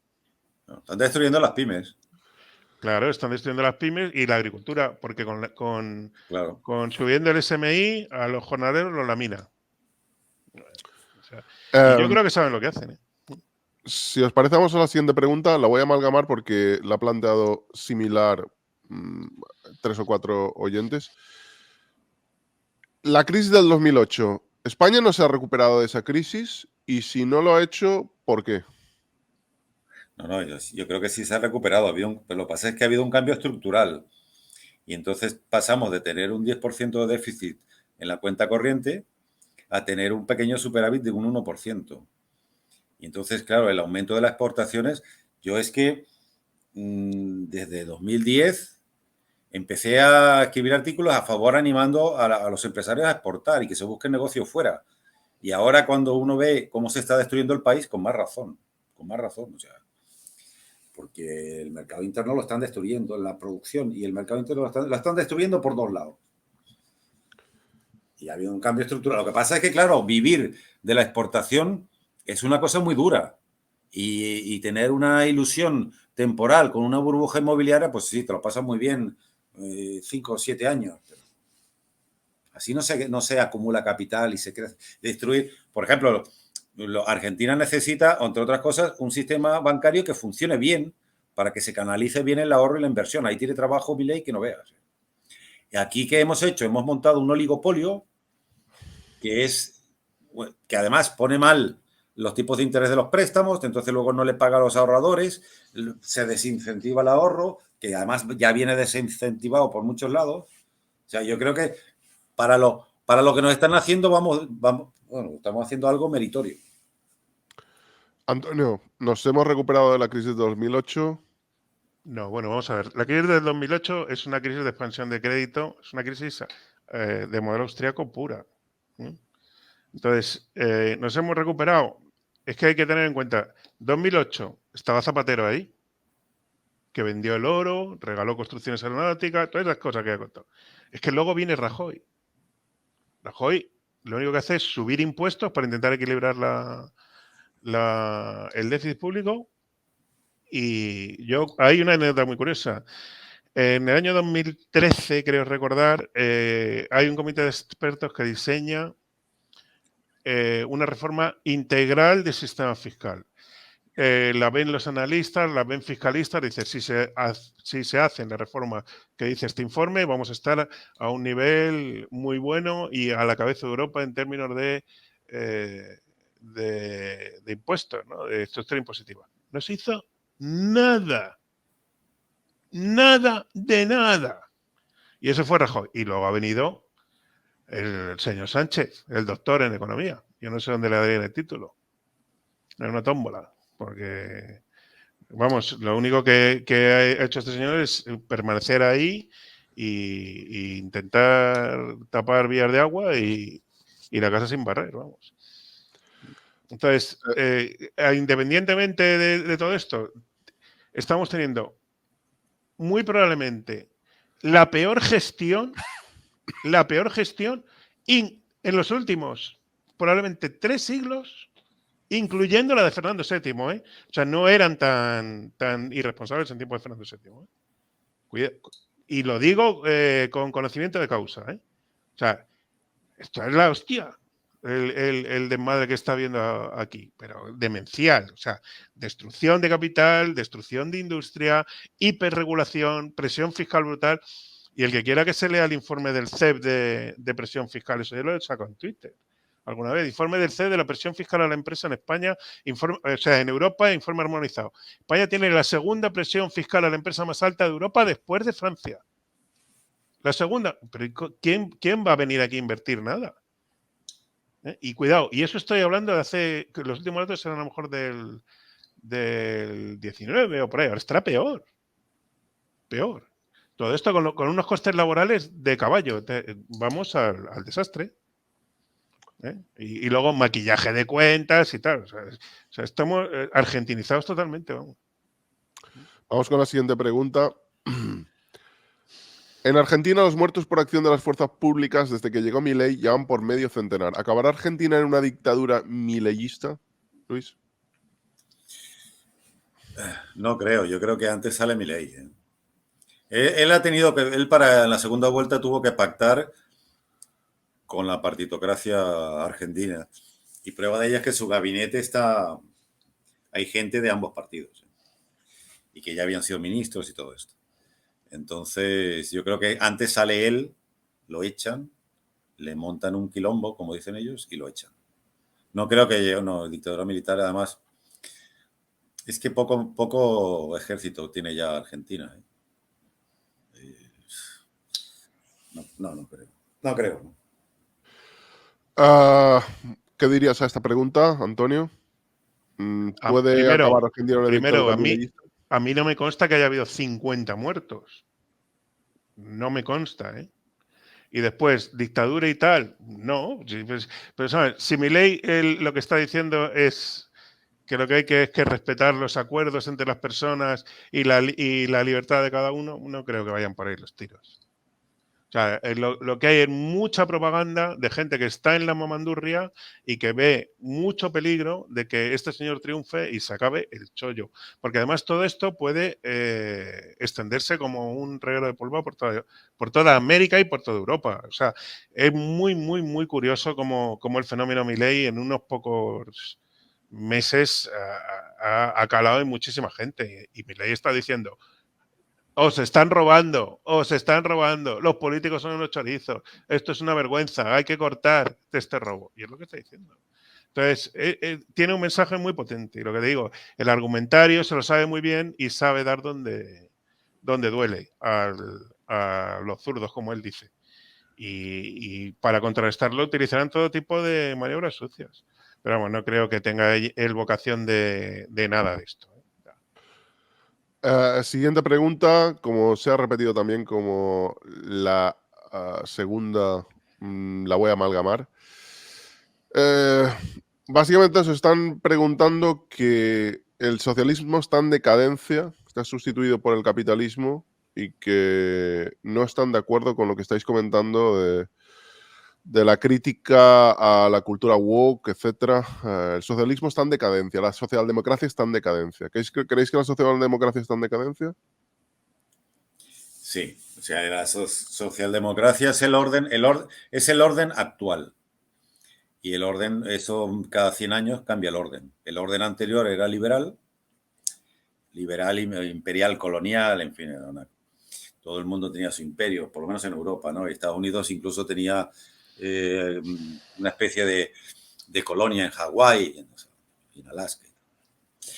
Y eso voló por los aires y cuando con el crack del 29 y Roosevelt trae la socialdemocracia, que luego estos socialdemócratas, aunque ya habían hecho cosas en los gobiernos liberales del Reino Unido, el seguro de paro, el seguro sanitario y las pensiones ya fueron cosas de los gobiernos liberales en Gran Bretaña. De ahí que en el mundo anglosajón se mezcla el socialdemócrata y lo llaman liberal, porque no les gusta, pero lo que hay en Estados Unidos es socialdemocracia. Y en Estados Unidos van a una crisis fiscal, porque han estado rizando el rizo sobre lo mismo, ¿no? Y caerá, la socialdemocracia caerá con una crisis grave y vendrá otra cosa, pero no sabemos qué vendrá. Eso es lo que creo. Antonio, ¿está la socialdemocracia en decadencia? Es que depende de lo que entendamos por socialdemocracia. O sea, al final acabamos definiendo los términos. Vamos a ver, ¿qué es socialismo según la escuela austríaca? Socialismo es cualquier restricción a la iniciativa empresarial con fines de planificación central o de ingeniería social. Eso es socialismo. Socialismo es cuando cojo y hago una normativa o un impuesto o algo con objeto de hacer planificación económica y ingeniería social. Eso es socialismo. Vivimos en el paraíso del socialismo, en esos términos. O sea, nunca ha habido una normativa tan densa como la que hay ahora para todo regulado. O sea, ahora van a regular los patinetes, los guantes que llevas en una moto tienen que estar homologados, en la ITV no le cambies una bombilla al coche porque no sé qué, un controlador, un vigilante, una norma, una multa, estamos así constantemente. Y en términos de ingeniería social, se están desarrollando unas técnicas tremendas. Entonces, ¿la socialdemocracia muere? Pues muere la antigua, pero es sustituida por otra diferente. Y esas élites que hemos comentado antes, pues los patronos de Amazon, los patronos de Google, es decir, todas esas empresas que tienen un claro abuso de posición de dominio, pues hacen ese tipo de ingeniería social de una manera tremenda, vamos. Y creo que vamos por ahí. Por eso se dice que vamos al 1984 de Orwell. O sea, cada vez más, gente cada vez más vigilada, más controlada. tienes que comportarte así, la huella de carbono. No me fastidies. O sea, por eso digo, socialismo, según lo entiendas. Si lo entiendes en términos de control, ingeniería social y planificación económica, está funcionando todo gas. Vamos con la siguiente pregunta de Apermir. ¿Qué opináis del tema Grifols, Luis? Hombre, es una empresa que es conocida porque pues apoyo al nacionalismo catalán, ¿no? Entonces, cuando los motores de los emprendedores de una empresa están distraídos y perdiendo el tiempo con temas políticos, mal asunto. Y esto no me extraña. Ahora, ¿qué pasa? ¿Se han pillado haciendo trampas? No lo sé, pero se está investigando. Y son este tipo, igual que los bancos woke y las empresas woke, aerolíneas o lo que sea. Bueno, pues si tú sustituyes la competencia de las personas por criterios que no tienen nada que ver con la competencia profesional, pues mira, el Credit Suisse era uno de los pocos bancos suizos que nunca se había metido en problemas. Yo lo seguía mucho en las redes sociales para ver, y de repente se volvió woke. Y a los 2 años cambiaron de presidente y estaban continuamente cambiando de presidente del banco y se fue a la porra. Es decir, cuando los bancos se dedican, o las empresas se dedican a la política, no se dedican en este caso, a temas sanitarios, que es lo que tienen que estar, pues no me extraña que les hayan montado un ataque, ¿no? Esa es mi opinión de Grifols. Antonio, Grifols. Grifols sí tiene algún tema contable raro, ¿eh? Y sí lo ha detectado la empresa esta. Sí ha consolidado el 100% de una empresa que tiene participada y no al 100%. Hay historias contables ahí. Entonces, que valga cero no lo tengo claro, pero que hay cosas raras en la contabilidad, sí. Y eso supongo que tendrán que solucionarlo. Ahí están las consultoras, CNMV y todo eso. Pero sí es verdad que hay cosas raras en Grifols, ¿eh? Vamos con la siguiente pregunta. Parritos os plantea, ¿qué quieren? Entiendo que las élites o los que mandan, trabajadores pobres, ¿qué es lo que buscan? Bueno, a ellos lo que les interesa es el control. El control de los sistemas políticos, ¿no? Del sistema, controlar el sistema. Entonces podemos ir a una especie de cibersocialismo. O sea, podría ocurrir. Claro, por el adelanto de la técnica, todo esto. Lo que pasa es que el modelo chino, querer aplicarlo aquí en Europa occidental, pues es muy complicado. Pero esta gente es persistente, ¿eh? Y van desarrollando cosas, ¿no? Y a lo mejor ahora con la inteligencia artificial, pues les van saliendo nuevas ideas y nuevas formas de control. Trabajadores pobres, sí. Esto eran pobres en los países socialistas, los trabajadores eran pobres. Serán todos los pobres que haga falta para que no sean un peligro para el poder. Porque claro, en el momento en que no tienes familia, que no tienes recursos, no tienes nada, eres dependiente del Estado, te conviertes pues en no sé, en la Matrix, en un peón del sistema, ¿no? Que no tienes libertad para nada. Antonio. Lo que quieren es menos gente. O sea, hay que tener presente y hay que ponerse un poco en la piel de estas élites. Que hay un libro muy bonito que se llama El futuro de la libertad, creo que se llama, de Farid Zakaria. Farid Zakaria es de izquierda, vamos. Este escribe además en medios así, Fabián, nos escribe en, ¿cómo se llama? En una revista CNN. de... CNN, ¿no? No, sí, sale ahí, pero en Foreign Affairs se escribe. Foreign Policy. No, Foreign Affairs, no Foreign Policy, Affairs. es en la otra, sí. Foreign Affairs. Entonces, este tío tiene un libro que tiene ya un tiempo que te habla de los roles de las élites a medida que ha pasado el tiempo. Entonces dice, ha llegado un punto en que esas élites que había en el siglo XIX, que llegaba uno y señor y dice, todas las bibliotecas de los Estados Unidos las donó un señor, ¿eh? o el Instituto Smithsonian, es decir, había una serie de labores filantrópicas que se hacían y de verdad había lo de nobleza obliga, eso funcionaba. Es decir, un señor que se sentía con cierta obligación con respecto a la sociedad para hacerla a él mejor y él ser un ejemplo. Él cita, por ejemplo, el caso del Titanic, que no murió en primera clase ni una sola mujer. Ni una sola. O sea, todos los puestos en barco de salvamento fueron cedidos a mujeres y a niños en primera clase. Según iba descendiendo en las clases, empezaron a morir un número de mujeres mayor porque no se cedieron todos esos asientos. Pero en primera clase eso se respetó religiosamente. Bueno, con esto qué quiero decir. ¿Cómo son las élites hoy? Esto es lo que dice Fadi Zakaria. Las élites hoy no son gente de buena familia, bien educada. No. Son gente de clase media con mucha pasta. O sea, es que no ha salido de una élite. Bill Gates no sale de una familia. No, ni Steve Jobs. Steve Jobs ni de coña, vamos.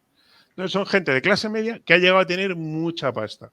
O el de Amazon, no me acuerdo cómo se llama este. Bezos. El Bezos. El Bezos estaba empaquetando libros en su casa. Y empezó así. Y luego el negocio creció y tal. Entonces son gente de clase media con mucha pasta. Entonces, y que van de visionarios.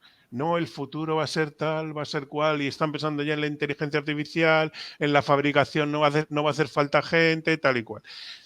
Y con una percepción de la masa, pues bastante mala. O sea, mi percepción es que sobramos.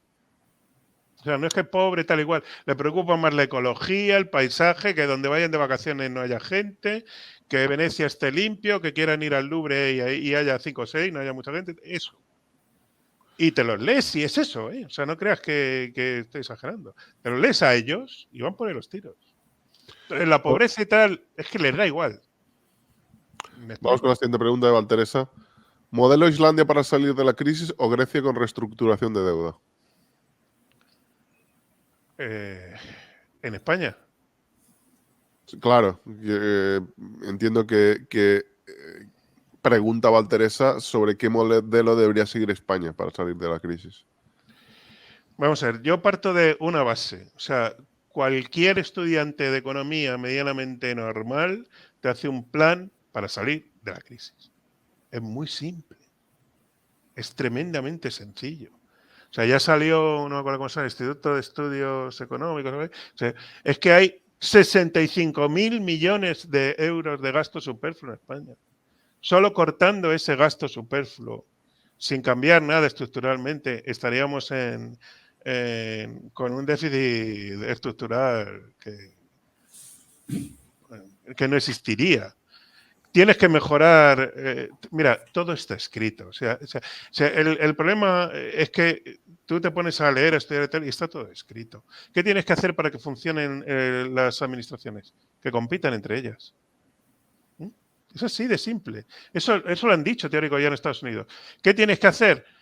La competencia de educación que no sea exclusiva de las comunidades autónomas. Que haya colegios del Estado también. Empezarían a competir.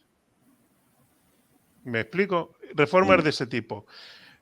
No hay ni un solo centro de excelencia en España, ni una sola universidad de excelencia en España. ¿Qué hace una universidad de calidad? Los alumnos. Selecciónalos. Búscalos, busca a la gente de primeras notas, júntalos y mételos en un sitio. Y dile a las empresas, mira, ahí hay gente buena, financia ese centro. ¿Por qué no se hace? Eso no es una idea genial. Eso lo sabe cualquier subnormal que hay que hacer eso. ¿Por qué no se hace? Toda la normativa absurda que hay y tal, quítala de en medio. O sea, si hay, ¿cómo se llama? Hay un libro por ahí muy curioso que dice, ¿cómo se llama el libro este? No me acuerdo, luego te lo diré. Dice, toda la legislación privada, el derecho privado no vale para nada. Es que no vale para nada. ¿Para qué vale la ley de las leyes que regulan los alquileres? Para nada. Y las leyes laborales, hay quien dice, si es que no valen para nada. Entonces, ¿qué ocurre? Las grandes empresas, tú en España tienes un problema de productividad. ¿Dónde tienes ese problema de productividad? ¿En las grandes o en las pequeñas? En las pequeñas. La productividad de las grandes es igual que la productividad de una empresa europea. ¿Qué problema tiene España? Que no tiene empresas grandes. ¿Qué tienes que hacer? Dejar que las empresas pequeñas crezcan. Ese es el problema. Entonces, esto que te estoy diciendo está en los libros. Si esto está requete estudiado. Entonces tú dices, ¿cuál es el modelo? ¿Qué tal? Hacer las cosas con 2 dedos de frente. No creas que hay que hacer mucho más, ¿eh? Que compitan las administraciones, que haya control, que haya una independencia judicial, que haya Estado de Derecho y seguridad jurídica, ¿eh? Que no haya unas cargas. A mí me gusta mucho, y eso yo lo hemos debido leer en España 4, Douglas North, un economista americano. Este economista americano es la economía de los costes de transacción y la economía de las instituciones. Desde el momento en que tengo que pedir un permiso, un vigilante, una multa, un no sé qué, una normativa, estoy metiendo unos costes de transacción que a la empresa pequeña la lamina, la destroza. Y al grande le destroza menos porque tiene músculo para tener un gabinete jurídico que le asesora. Entonces, es que está todo escrito. O sea, no creas que es tan complicado hacer un plan de acción para salir del pozo en el que estamos, claro. Y luego quitarse un montón de parásitos de en medio, claro. Pero como está haciendo mi ley, que los hay, ¿eh? Y hay montones. O sea, control de los servicios públicos, competencia entre servicios públicos, legislación sencilla y austeridad. Vale, vamos con la siguiente pregunta. De Duke Adam. ¿Existen intereses globalistas para enfrentar a Occidente a la Federación Rusa? Pero vamos, Sí. sin duda. Sí, O sea, sí, porque... es que el objetivo de la guerra de Ucrania son 2. Uno, debilitar a Rusia y otro, desestabilizar Europa. Y el segundo objetivo lo han conseguido. Qué casualidad que todo este lío y el Reino Unido metiendo ahí cizaña todo lo que puede cuando ya se ha salido de la Unión Europea. Qué cosas, ¿no? Bueno. Sí, aparte que Rusia es un caso de una nación que es un obstáculo para los globalistas. Los globalistas no toleran las naciones y no toleran que los ciudadanos elijan a los gobernantes, porque el gobierno depende de los ciudadanos. Quiero que el gobierno haga lo que ellos dicen. Y entonces, claro, ahí tiene 2 enemigos, la nación y los ciudadanos. Y en Rusia, pues es una nación que ha vuelto, iba a desaparecer y está luchando por sobrevivir. Entonces, en ese sentido, pues es un enemigo a por él. Y luego, cuando se resuelva esto como sea, pues supongo que a Hungría pues irán a por los húngaros. No sé cómo lo harán. No lo tienen fácil porque hay mucha industria alemana que tiene externalizada producción en Hungría y los húngaros, pues, y con su propia iniciativa y sus propias cosas, pues, pero claro, es un país cerrado ahí, bueno, eso, pues, vale, pequeño y tal, y bueno, va aguantando pero claro, si fuera por la Unión Europea, vamos, Polonia y Hungría los borraban del mapa. Están como, porque la Unión Europea está gobernada por globalistas, que además quieren hacer méritos. No, pero además tienes ahí otro factor desde mi punto de vista. O sea, el brazo ejecutor de los globalistas norteamericanos y de las élites norteamericanas es el SPD. Lo ha sido desde hace un montón de tiempo. O sea, se decía que era un agente de la CIA, Billy Brandt. O sea, eso no es nuevo.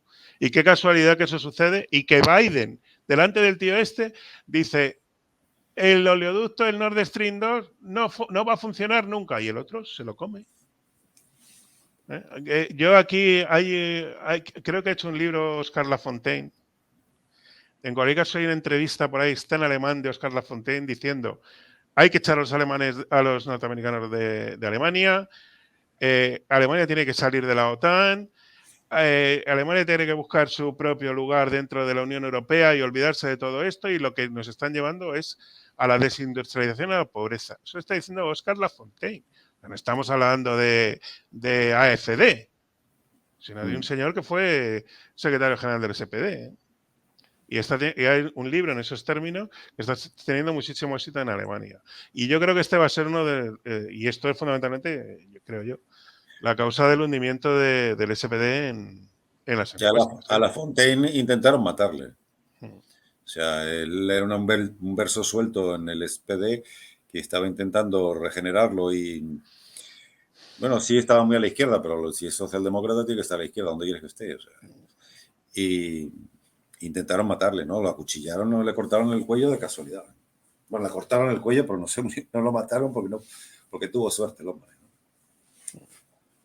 Bueno, y si os parece, vamos con la última pregunta. Si Ciudadanos no se hubiera puesto tan estúpido con el tema catalán, ¿hubiera ido mejor como adalid del liberalismo español? Yo es que creo que no se puso estúpido con el tema catalán tampoco. Vamos a ver, Ciudadanos, como todos los partidos que nacen, pues tienen unos problemas muy serios al crecer. Y Ciudadanos tuvo problemas serios al crecer y luego tuvo problemas serios en la gestión del día a día. Entonces Ciudadanos tuvo una fuga de afiliados muy potente, la salida de Albert Rivera hizo mucho daño, Inés Arrimadas fue un poco un bluff, es decir, ahí ha habido una serie de problemas que han llevado a la desaparición de ese partido. Pero, pues un poco lo que decía Luis antes, es que la partitocracia y las oligarquías que están ahí hacen lo que sea por mantenerse, son estructuras que son bastante estables y tienen bastante potencia y hay que tener mucho cuidado, a pesar de que luego estén regidas por gente con un nivel intelectual muy cuestionable, ¿no? Pero el PSOE es una máquina de poder muy potente y el PP pues también lo es. Entonces, entrar ahí y el hueco, pues están medios de comunicación prostituidos y hay unos navajazos sobaqueros ahí tremendos. No, hay que tener en cuenta una cosa. Realmente en España no hay liberales, porque el ethos del liberal es la representación política. Ahí tú te lees, no sé, a Palmerston o Gladstone y los conflictos que tenían con los conservadores por la representación política y el sistema electoral y extender el voto y todo esto. Ciudadanos nunca quiso la representación política. Pero me estás hablando de los liberales antiguos. Yo te digo, la escuela de liberales contemporáneas son más de Hoppe y más de ese estilo. O sea apuesta por un sistema anárquico, cosa que es utópico, o se apuesta por la monarquía absoluta, vamos. Que eso lo dicen. O sea, ¿qué funciona mejor? ¿Arabia Saudí o Irak? ¿Qué funciona mejor? ¿Marruecos o Argelia? Bueno, pero Irak sitios muy parecidos en los cuales hay una monarquía absoluta y otra cosa. Vamos a ver. Dime, países que está en Europa que está deseando la gente ir.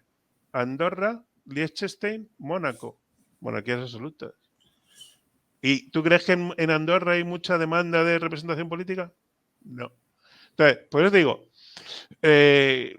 escarbando en la teoría política y escarbando sobre todo, porque es la gran laguna del liberalismo, es la política.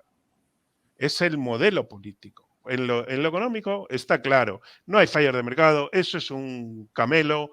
El Estado y la burocracia son pues dos entes ahí que son muy fastidiados y que son aspiradoras de dinero, pero el sistema de elección, el sistema de legitimación, el tema de la ley, etcétera, etcétera, es un tema no resuelto. Entonces, ahí pues hay quien apuesta por...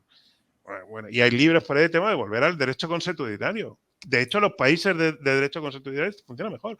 Funciona mejor Reino Unido y Estados Unidos en términos legales que Europa Occidental, que son países de derecho positivo. Como Estado de Derecho, pero es que ellos tienen la independencia judicial. Es que cuando se habla de independencia judicial siempre encontrarás fallos en la independencia. Ya lo dijo, creo que fue Churchill, que en la democracia es el sistema menos malo de lo que hay. Entonces, claro, pero cuando yo hablaba de Ciudadanos, es que, vamos a ver, en España no hay liberales. Punto. Todos los que dicen que son liberales, cuando le sacas el tema del sistema electoral, no. Ellos quieren, ¿por qué interesa? ¿Cuál es el liberalismo que interesa en España? El sistema liberal es más productivo que el sistema intervenido. Eso es sabido. Entonces, ellos quieren un liberalismo, pero solamente en lo económico. En lo otro, sigue la misma partitocracia explotando y expoliando el territorio y los ciudadanos. Pero que ellos quieren que sea más productivo. Entonces, claro, le meten liberalismo, pero no porque sean liberales, son falsos liberales. Un tío que es liberal de verdad, lo primero es la libertad política.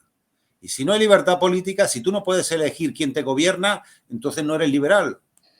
o directamente o a través de representantes, no eres liberal. Y aquí en España no elegimos a quien nos gobierna, por favor. O sea, el pacto que ha hecho Sánchez con los nacionalistas, eso, en un sistema liberal, ni se le ocurre presentarlo, porque los propios diputados de distrito de su partido se lo echan abajo.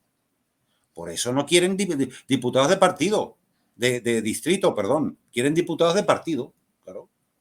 Y entonces, mientras los liberales que dicen que son liberales no estén a favor del liberalismo político, pues no son liberales, son, bueno, sí, el liberal económico, pero eso...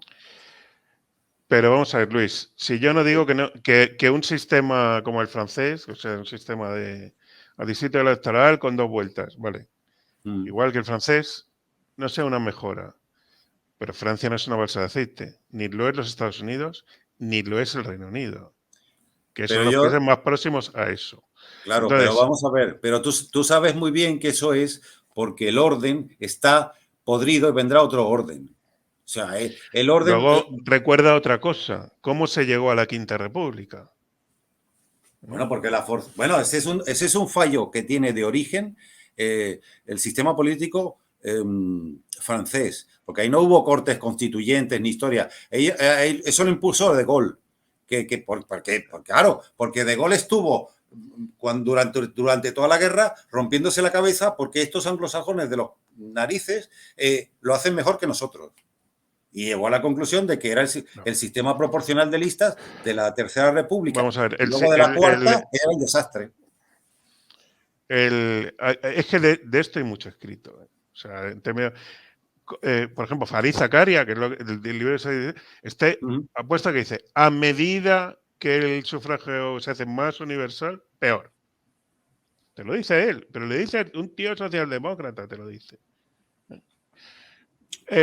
Hay por ahí gente que está empezando a hablar de sufragio restringido. Y mucha gente en la que yo me siento bastante identificado, que creemos que muchísimos cargos públicos y todos los elementos de control tienen que ser por insaculación. Como la República Veneciana. ¿De acuerdo? Es decir, cogemos a 5 hombres justos, metemos 5 bolas en un saco y sacamos una. Al azar. Es decir, el tema de sufragio universal, subasta de prestaciones sociales con cargo a déficit, redes clientelares, tal, es explosivo. Y yo digo, este debate tarde o temprano saldrá. Porque vivimos unas sociedades adictas a la deuda y con unos políticos ultra cortoplacistas que te están dejando una deuda a larguísimo plazo tremenda. Y eso es debido... tú dices, el sistema electoral, no, y debido al propio sufragio universal. Entonces, yo sé que esto chirría oírlo, pero cuidado, no me lo invento, o sea, yo os doy una docena de libros de esto. Y se están viendo mucho en Estados Unidos de este estilo. Gente que... Yo te digo, mi visión es que el orden está degradado. Es un orden que viene en Estados Unidos, viene del año 30 y el orden no dura más de 100 años. Y en Estados Unidos van a tener una crisis fiscal tremenda, porque los tipos de interés a largo plazo están en el 7 y pico %, que eso afecta al tipo de interés de las hipotecas. Con unas hipotecas al 7 y pico, pues no hay sector de la construcción en Estados Unidos, no hay crecimiento económico. Sí, sin duda. Sí, yo eso estoy totalmente de acuerdo. Y eso tú lo sabes, que has estudiado la teoría del ciclo generacional, como el concepto de la moral de los años de buen crecimiento en los Estados Unidos, que era la época de Eisenhower y el plan de autopistas interestatales y todo eso, que era la generación post-Segunda Guerra Mundial, no tiene absolutamente nada que ver con el wokismo de ahora. Y votaban a los mismos demócratas, ¿eh? No tiene nada que ver. O sea, cómo era aquella generación y cómo es esto. La degeneración es brutal. Brutal. En todo. Votando, cuidado, que la generación que hizo la Segunda Guerra Mundial votaba demócrata, ¿eh? Sí. Es que se volvió el pensamiento dominante, era demócrata o socialdemócrata. El tío Sam y toda esa historia, ¿no? Bueno, chicos. Hay muchas más preguntas, pero vamos a ir cerrando. Ya hemos superado las 2 horas. Luis, ¿qué nos quieres añadir para bajar la persiana? Pues nada, vamos a rezar por Milei. Él dice que él pedía que las fuerzas del cielo le acompañaran, pero bueno, sí, porque es que realmente él, a mí me da la impresión que en su gabinete el único que no es casta es él. Entonces, claro, tiene que torear con eso y además, por supuesto que el peronismo, que es el pensamiento dominante en Argentina desde el año 40, es otro orden degradado. El peronismo va a morir matando. O sea, la sociedad argentina se va a dividir en dos y va a haber un enfrentamiento fuerte, porque claro, unos van a querer seguir con el momio y los que lo pagan van a decir, pues no. Entonces, y vendrá el año que viene, va a estar caliente, yo creo, bastante en Argentina. Antonio, tú apagas la luz. Yo soy moderadamente optimista con el tema Milei. Yo creo que tiene algo muy bueno, que es un liderazgo claro y un apoyo popular muy potente. Y eso le vacuna, en cierto modo, de todos los araos que le están montando, y manifestaciones, etcétera, etcétera. Luego, la contaminación informativa que está llegando ya aquí es brutal. O sea, no tiene absolutamente nada que ver con aquello. Pero yo sí estoy viendo acciones que parece que van muy bien encaminadas. Mi opinión, si aguanta año y medio, la mejora va a ser increíble en Argentina. Muy, muy buena, porque bajará la inflación y las fuerzas del mercado empezarán a actuar y, sobre todo, todos estos que están a la mamandurria se tendrán que buscar la vida. Entonces tiene que aguantar. Muy curioso esto, que te salga el señor, ¿cómo se llama? Alberto Garín, ¿se llama el actor? ¿Se llama el actor argentino ese? Garín, No, sí. Sí, ese. No, nos quitan las subvenciones al arte, la cultura, tal. ¿Cómo tiene la pachorra de decir eso un tío en un país que el 56% de los niños son pobres? Es que hay que tener cojones para eso. Pues así están. Y este está empezando a cortar y está empezando a enseñar las vergüenzas de muchos, como este caso. Entonces, yo tengo esperanza, pero cuidado. Tiene enemigos poderosos, ¿eh? Así que lo intentarán desestabilizar, igual que desestabilizaron Chile, para montar al final la payasada de la constituyente aquella, igual que han desestabilizado otros sitios de Latinoamérica. Esos y otros enemigos. Entonces, si no tiene injerencia extranjera, yo creo que puede haber un buen resultado de Milei.